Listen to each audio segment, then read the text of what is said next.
News bulletin में बात करेंगे खास खबरों की। सबसे पहले हेडलाइंस। मर्जर और नए पे स्केल के लिए कल फिर विधानसभा का घेराव करेंगे जिला परिषद कर्मचारी। बेरोजगार शारीरिक शिक्षक 22 सितंबर करेंगे विधानसभा का घेराव। मुख्यमंत्री बोले, आपदा प्रभावित हिमाचल को केंद्र ने नहीं दी कोई मदद। नेता प्रतिपक्ष जयराम ठाकुर का आरोप, सड़कें बहाल नहीं कर पाई प्रदेश सरकार। ब्यास बेसिन के अध्ययन को विशेषज्ञ कमेटी गठित, खनन का प्रभाव जानेगी। पीडब्ल्यूडी को केंद्र से नहीं आई मदद, फंस गया 11 पुलों का 94 करोड़। शिक्षा क्षेत्र में देश भर की रैंकिंग में 18वें पायदान पर लुढ़का हिमाचल प्रदेश। आधार प्रमाणीकरण अधूरा, सितंबर में आवेदन के लिए नहीं खुलेगा स्कॉलरशिप पोर्टल। और अब खबरें विस्तार से। जिला परिषद कर्मचारी व अधिकारी महासंघ मंगलवार को विधानसभा का घेराव करेगा। सुबह 11 बजे से दोपहर बाद 1 बजे तक चौड़ा मैदान में जिला परिषद कर्मचारियों की ओर से धरना प्रदर्शन किया जाएगा। घेराव के दौरान सरकार की ओर से उनकी मांगों को लेकर कोई फैसला नहीं लिया जाता है तो फिर आगामी रणनीति बनेगी। जिला परिषद कर्मचारी व अधिकारी महासंघ मंगलवार को विधानसभा का घेराव करेगा। सुबह 11 बजे से दोपहर बाद 1 बजे तक चौड़ा मैदान में जिला परिषद कर्मचारियों की ओर से धरना प्रदर्शन किया जाएगा। घेराव के दौरान सरकार की ओर से उनकी मांगों को लेकर कोई फैसला नहीं किया जाता है तो फिर आगामी रणनीति बनेगी। दरअसल जिला परिषद कर्मचारी व अधिकारी पिछले काफी समय से मांग उठा रहे हैं कि इन कर्मचारियों को पंचायती राज विभाग में मर्जर किया जाए, लेकिन इन कर्मचारियों का अभी तक विभाग में मर्जर नहीं किया गया है।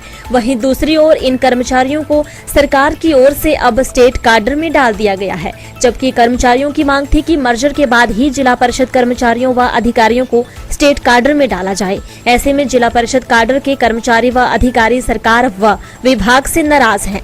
गौरतलब है कि जिला परिषद काडर के तहत प्रदेश भर में करीब 4700 कर्मचारी व अधिकारी हैं। यह कर्मचारी व अधिकारी पिछले काफी समय से मांग उठा रहे हैं कि जिला परिषद से पंचायती राज विभाग में इनका मर्जर किया जाए, लेकिन अभी तक इन कर्मचारियों का विभाग में मर्जर नहीं हुआ है। इसके कारण इन्हें कई वित्तीय लाभों से वंचित रहना पड़ता है। प्रदेश में बेरोजगार शारीरिक शिक्षकों ने उनकी मांगे पूरा न होने पर राज्य सरकार के खिलाफ आंदोलन का मन बना लिया है। बेरोजगार शारीरिक शिक्षक 22 सितंबर को विधानसभा का घेराव करेंगे। प्रदेश में बेरोजगार शारीरिक शिक्षकों ने उनकी मांगें पूरा न होने पर राज्य सरकार के खिलाफ आंदोलन का मन बना लिया है। बेरोजगार शारीरिक शिक्षक 22 सितंबर को विधानसभा का घेराव करेंगे। इनका आरोप है कि शारीरिक शिक्षकों की भर्ती प्रक्रिया के लिए सरकार की ओर से उन्हें बार बार झूठा आश्वासन मिल रहा है, जिसके चलते धरना प्रदर्शन का निर्णय लिया है। संघ के सचिव राकेश शर्मा ने सरकारी आंकड़ों का हवाला देते हुए बताया कि शिक्षा विभाग में शारीरिक शिक्षकों के प्रदेश में करीब 2150 पद और 500 पद खाली चल रहे हैं। उन्होंने कहा कि हिमाचल प्रदेश के स्कूलों में आजकल स्कूली खेल प्रतियोगिता शुरू हो गई, लेकिन दुर्भाग्य की बात है इन खेल प्रतियोगिताओं में बच्चे बिना अभ्यास और बिना शारीरिक शिक्षक के भाग ले रहे हैं। इसका मुख्य कारण है हिमाचल प्रदेश में 75% स्कूलों में शारीरिक शिक्षक ही नहीं है। पिछले 5 से 6 सालों से हिमाचल में एक भी शारीरिक शिक्षक का पद नहीं भरा है, जिसका खामियाजा इन बच्चों को भुगतना पड़ रहा है। मुख्यमंत्री सुखविंदर सिंह सुक्खू ने कहा कि किसी भी सरकारी अधिकारी ने आपदा प्रभावित से गलत किया होगा तो उसे बख्शा नहीं जाएगा। आपदा में प्रभावितों तक मदद नहीं पहुंच रही है तो विपक्ष नाम के साथ इसे प्रस्तुत करे। मुख्यमंत्री सुखविंदर सिंह सुक्खू ने कहा कि किसी भी सरकारी अधिकारी ने आपदा प्रभावित से गलत किया होगा तो उसे बख्शा नहीं जाएगा। आपदा में प्रभावितों तक मदद नहीं पहुंच रही है तो विपक्ष नाम के साथ इसे प्रस्तुत करे। मुख्यमंत्री सुखविंदर सिंह सुक्खू नेता प्रतिपक्ष जयराम ठाकुर के सवालों का जवाब दे रहे थे। उन्होंने कहा कि राज्य सरकार मानसून सत्र के बाद विशेष प्रावधान करेगी। बड़ा रिलीफ पैकेज राज्य सरकार लेकर आएगी। केंद्र से मदद न मिलने की स्थिति में राज्य सरकार अपने स्तर पर कदम उठाएगी। उन्होंने कहा कि PMGSY चरण 3 में 3 महीने की देरी हुई है, जबकि केंद्रीय मंत्री नितिन गडकरी ने तत्काल 200 करोड़ रुपए देने की बात कही थी, लेकिन इसमें से अभी तक एक भी पैसा नहीं आया है। उन्होंने कहा कि नेशनल हाईवे को राज्य सरकार ने 10 करोड़ रुपए दिए हैं। मुख्यमंत्री सुखविंदर सिंह सुक्खू ने कहा है कि केंद्र से कोई मदद नहीं मिल पाई है।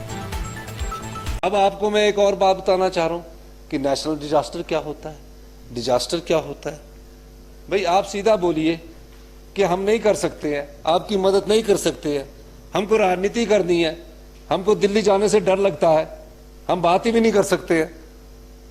तो आप लोगों हमने इसलिए आपसे कहा है, मैं आज इस मंच पर यह कहना चाहता हूं कि हम हिमाचल के लोगों के लिए अपनी तरफ से स्पेशल रिलीफ पैकेज लाएंगे। आज किस स्थिति में है हिमाचल प्रदेश? आज उस स्थिति में है कि हर एक परिवार के घर को हमने बसाना है, हर एक को सड़क सुविधा से जोड़ना है। उसके लिए क्या जरूरत है? राष्ट्रीय आपदा घोषित होगी और हमें स्पेशल रिलीफ पैकेज मिलेगा। हम और आप लोग राजनीतिक जीवन में है, उन सड़कों को दुरुस्त करेंगे। आप इस प्रस्ताव का समर्थन कीजिए और संकल्प में इसमें आप राष्ट्रीय आपदा घोषित करने की बात कीजिए और यह भी कहिए कि केंद्र सरकार स्पेशल रिलीफ पैकेज रिलीज करे। ये आपका दायित्व बनता है। आप क्या कह रहे? इन्होंने कहा कि कुछ और केंद्रीय सहायता की मदद की। मैं खाना खाने नहीं गया, मैं देश के राष्ट्रपति के बुलावे पर G20 के रात्रि भोज में गया। रात्रि भोज में खाना भी खाया। मेरा उद्देश्य कुछ और था और उस उद्देश्य में भी सफल हुआ। मैंने देश के प्रधानमंत्री से बात की और कहा कि आप कृपा करके स्पेशल रिलीफ पैकेज दीजिए और राष्ट्रीय आपदा घोषित कीजिए। प्रधानमंत्री जी जो बाइडेन के साथ थे वो आगे गए और उन्होंने कहा कि हाँ हम करेंगे। उन्होंने यूं हमारा गर्दन को पकड़ा कि हाँ हिमाचल में आपदा आई है, हम करेंगे। नेता प्रतिपक्ष जयराम ठाकुर ने कहा कि सेब का आधा सीजन बर्बाद हो गया है, सड़कें बहाल नहीं हो पाई हैं, 5000 करोड़ की अर्थव्यवस्था पर असर पड़ा है। नाराज बागवान सेब फेंकने को मजबूर हैं और सरकार बागवानों पर पेनल्टी लगा रही है। दूसरा बड़ा नुकसान पर्यटन उद्योग को हुआ है, बुकिंग रद्द हो रही है, पानी की आपूर्ति नहीं हो पा रही है, सरकार की मदद जरूरतमंदों तक नहीं पहुंच पाई है। देखें और क्या कहा नेता प्रतिपक्ष ने। नेता प्रतिपक्ष जयराम ठाकुर ने कहा कि सेब का आधा सीजन बर्बाद हो गया है, सड़कें बहाल नहीं हो पाई हैं, 5000 करोड़ की अर्थव्यवस्था पर असर पड़ा है। नाराज बागवान सेब फेंकने को मजबूर हैं और सरकार बागवानों पर पेनल्टी लगा रही है। दूसरा बड़ा नुकसान पर्यटन उद्योग का हुआ है, बुकिंग रद्द हो रही है, पानी की आपूर्ति नहीं हो पा रही है, सरकार की मदद जरूरतमंदों तक नहीं पहुंच पाई है। नेता प्रतिपक्ष सोमवार को विधानसभा में नियम 102 के तहत हिमाचल की त्रासदी को राष्ट्रीय आपदा घोषित करने और विपक्ष की तरफ से नियम 67 के तहत काम रोको प्रस्ताव की साझा चर्चा में सदन को संबोधित कर रहे थे। उन्होंने कहा कि नियम 67 में पूर्व में तय किए गए बिजनेस को स्थगित किया गया है, लेकिन मुख्यमंत्री को प्रस्ताव रखने की अनुमति दे दी। उन्होंने कहा कि केंद्र मदद करे, यह सभी चाहते हैं, लेकिन राष्ट्रीय आपदा घोषित करने से क्या मिलेगा और राष्ट्रीय आपदा घोषित नहीं होती है तो क्या नुकसान होगा, यह सरकार को साफ करना होगा। मेरे दल के व्यक्तिगत भावनाओं का विषय नहीं, ये प्रदेश की भावनाओं का विषय है। तभी तो इजाजत दे। हर व्यक्ति इस बात को पूछ रहा है कि सदन शुरू हो रहा है, हमारे गांव में सड़कें टूटी हुई है, घर तबाह हो गया है, हम तंबू में रह रहे हैं और ऐसी परिस्थिति में सबकी एक उम्मीद है कि हम इस माननीय सदन में सारा काम छोड़ करके इस पर चर्चा करें। आपने सारी चीज को अलग तरह से प्रस्तुत किया है, उस पर मैं अब जाना भी नहीं चाह रहा हूं। हम इस विषय की गंभीरता को समझते हैं क्योंकि आपदा में प्रदेश गुजर रहा है और जब आपदा के दौर में से प्रदेश गुजर रहा है तो स्वाभाविक रूप से एक नागरिक होने के नाते, एक मानव होने के नाते यह हमारा मानवीय धर्म भी है और एक नागरिक के नाते समाज के प्रति हमारा दायित्व भी है कि हम इस घड़ी में जो लोग परेशानी के दौर में से गुजर रहे हैं, पीड़ा के दौर में से गुजर रहे हैं, आपदा के दौर में से गुजर रहे हैं, हम उनके साथ खड़े हों। बार बार एक विषय आ रहा था कि ये आपदा की घड़ी है, इसमें विपक्ष को नहीं बोलना चाहिए, इसलिए हमने बाहर नहीं बोला। इसलिए अध्यक्ष महोदय please please please please please और इसलिए अध्यक्ष महोदय मेरा विनम्र निवेदन है आपसे, भावनाएं हैं, भावनाएं, मेरा विनम्र निवेदन है आपसे, इस चर्चा को आप जो है नियम 102 के बजाय नियम 67 में ही कंसीडर करें, नियम 67 के अंतर्गत ही स्वीकार करें, तो मुझे लगता है कि वो जन भावनाओं का सम्मान होगा और विपक्ष के किसी व्यक्ति का कोई इशू नहीं है। ये जनता के, जो हिमाचल प्रदेश के लाखों लोग हैं, उनकी पीड़ा का विषय है। ब्यास घाटी में अवैध खनन के प्रभावों को जानने के लिए राज्य सरकार वैज्ञानिक अध्ययन करवाएगी। ब्यास घाटी में अवैध खनन के प्रभावों पर वैज्ञानिक अध्ययन करवाने के लिए राज्य सरकार की ओर से एक कमेटी का गठन किया गया है। कमेटी के गठन को लेकर राज्य सरकार ने सोमवार को अधिसूचना जारी कर दी है। देखिए यह रिपोर्ट। ब्यास घाटी में अवैध खनन के प्रभावों को जानने के लिए राज्य सरकार वैज्ञानिक अध्ययन करवाएगी। ब्यास घाटी में अवैध खनन के प्रभावों पर वैज्ञानिक अध्ययन करने वाले राज्य सरकार की ओर से एक कमेटी का गठन किया गया है। कमेटी के गठन को लेकर राज्य सरकार ने सोमवार को अधिसूचना जारी कर दी है। राज्य सरकार की ओर से जारी अधिसूचना के मुताबिक यह कमेटी राज्य प्रदूषण नियंत्रण बोर्ड के सदस्य सचिव की अध्यक्षता में बनाई गई है। इसके अलावा सदस्यों में पर्यावरण विज्ञान तकनीक एवं जलवायु परिवर्तन विभाग के अतिरिक्त निदेशक राज्य जियोलॉजिस्ट पुनीत गुलेरिया, HFRI के वैज्ञानिक अश्विनी तपवाल, HPU के ज्योग्राफी विभाग से रिटायर्ड प्रोफेसर BS मर्ड, HFRI के सेवानिवृत्त वैज्ञानिक डॉक्टर KS कपूर, कृषि विभाग के निदेशक की ओर से नॉमिनेटेड जल और मृदा संरक्षण के विशेषज्ञ, मत्स्य विभाग के निदेशक की ओर से नॉमिनेटेड मत्स्य विभाग के विशेषज्ञ को इस कमेटी के सदस्यों में शामिल किया गया है। PWD को केंद्र सरकार से मदद नहीं मिल पाई है। विभाग ने 11 पुलों का 94 करोड़ रुपए का आकलन बनाकर केंद्र सरकार को भेजा है, लेकिन अभी तक केंद्र सरकार ने इस बजट को जारी करने पर हामी नहीं भरी है। प्रदेश में करीब 116 पुल बरसात की वजह से धराशायी हुए हैं और इनमें से 19 पुल पूरी तरह से टूटकर बह चुके हैं। देखें यह रिपोर्ट। PWD को केंद्र सरकार से मदद नहीं मिल पाई है। विभाग ने 11 पुलों को 94 करोड़ रुपए का आकलन बनाकर केंद्र सरकार को भेजा है, लेकिन अभी तक केंद्र सरकार ने इस बजट को जारी करने पर हामी नहीं भरी है। प्रदेश में करीब 116 पुल बरसात की वजह से धराशायी हुए हैं और इनमें से 19 पुल पूरी तरह से टूटकर बह चुके हैं। इन पुलों को दोबारा बनाने में PWD को करीब 118 करोड़ रुपए की जरूरत है। विभाग ने इस जरूरत को देखते हुए केंद्रीय मंत्री नितिन गडकरी के दौरे के बाद 94 करोड़ का आकलन केंद्र सरकार को भेजा था।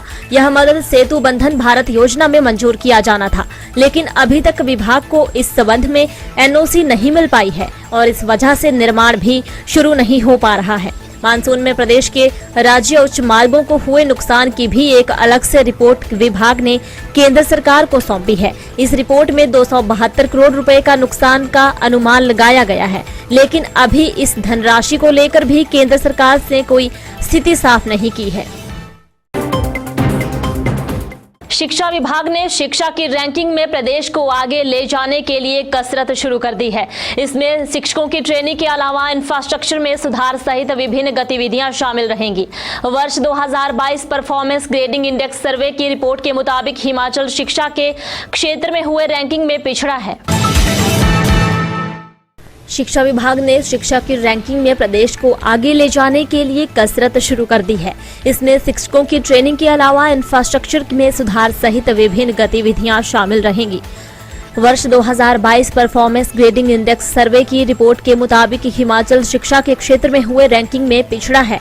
देश भर में हिमाचल की रैंकिंग जहां पहले 12वें स्थान पर थी, तो अब वहां गिरकर 18वें स्थान पर आ गई है। गुणवत्ता शिक्षा में प्रदेश की रैंकिंग गिरने के बाद शिक्षा विभाग ने अब इसे सुधारने के लिए प्रयास शुरू किए हैं। विभाग द्वारा रैंकिंग को सुधारने के लिए मंथन किया गया।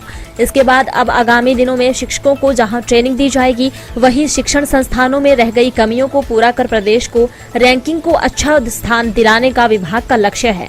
रैंकिंग में गिरावट के बाद इस मामले पर मंथन किया गया कि प्रदेश की रैंकिंग गिरने के क्या कारण रहे।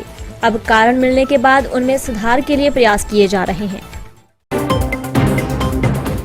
प्री और पोस्ट मैट्रिक स्कॉलरशिप के आवेदनों के लिए सितंबर माह में पोर्टल नहीं खुलेगा। इसके लिए विद्यार्थियों को अभी इंतजार करना होगा। शिक्षा विभाग के उच्च अधिकारियों का कहना है कि प्री और पोस्ट मैट्रिक को अक्टूबर माह तक पोर्टल आवेदनों को खुलेगा। प्री और पोस्ट मैट्रिक स्कॉलरशिप के आवेदनों के लिए सितंबर माह में पोर्टल नहीं खुलेगा। इसके लिए विद्यार्थियों को अभी इंतजार करना होगा। शिक्षा विभाग के उच्च अधिकारियों का कहना है कि प्री और पोस्ट मैट्रिक को अक्टूबर माह तक पोर्टल आवेदनों को खुलेगा। विभाग के सितंबर माह में पोर्टल खुलने की योजना थी, लेकिन अभी अल्पसंख्यक वर्ग स्कॉलरशिप के लिए आधार प्रमाणीकरण का कार्य चल रहा है।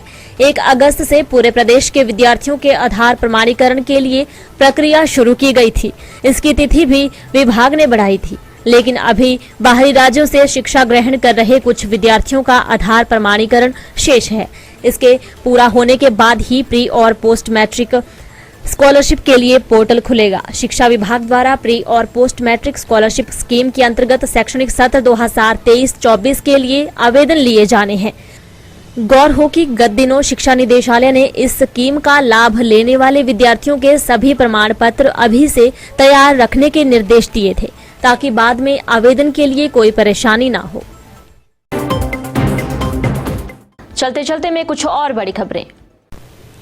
पांवटा के श्री गुरु गोविंद सिंह जी डिग्री कॉलेज में नकाबपोश युवकों ने तलवार डंडों से पीटे छात्र, 2 घायल, छानबीन में जुटी पुलिस।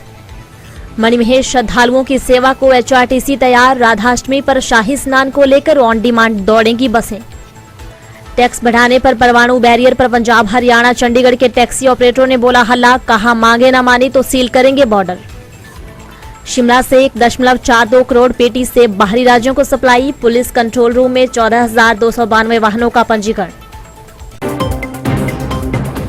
न्यूज बुलेटिन में इतना ही। देखते रहिए दिव्य हिमाचल टीवी।